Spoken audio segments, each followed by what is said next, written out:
This journalist witnessed one of the worst attacks ever on a U.S. diplomatic mission, and Firas Bousalem's account backs the conclusion reached by U.S. officials.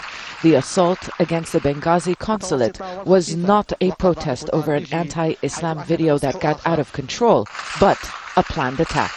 I saw 20 to 30 protesters, but there were also about 30 armed men. They had RPGs and Kalashnikovs. Those who approached the U.S. consulate were the armed men. I found myself in the middle of a firefight between them and the embassy guards before they stormed the compound.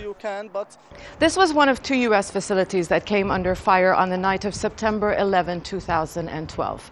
Hours later, the CIA annex, which is not very far from here, was also attacked. Now the FBI says it has identified 5 suspects who they believe were responsible. The FBI released these photos earlier this month, asking for information on these men. The images were captured by security cameras during the attack. This is not enough evidence, was what a commander of one of the powerful armed brigades in Benghazi told me. Adel Bilgaid said there is still confusion on whether the violence started after protesters came under fire that originated from inside the consulate. They need to give us evidence, then we can capture them. But we will carry out our own investigation and they would face trial here.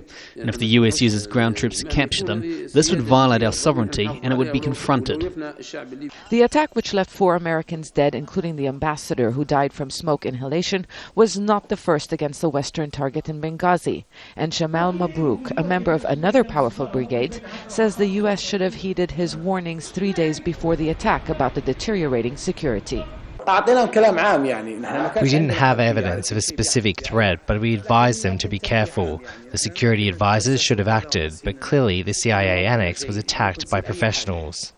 Washington no longer has an official presence in Benghazi, but we have learned that the U.S. tried but so far failed to get powerful armed groups, who are stronger than the state here, to apprehend the suspects. Without their support, the other option is to act unilaterally, and that could make them more enemies here. Zeina, Khodr, Al Jazeera, Benghazi.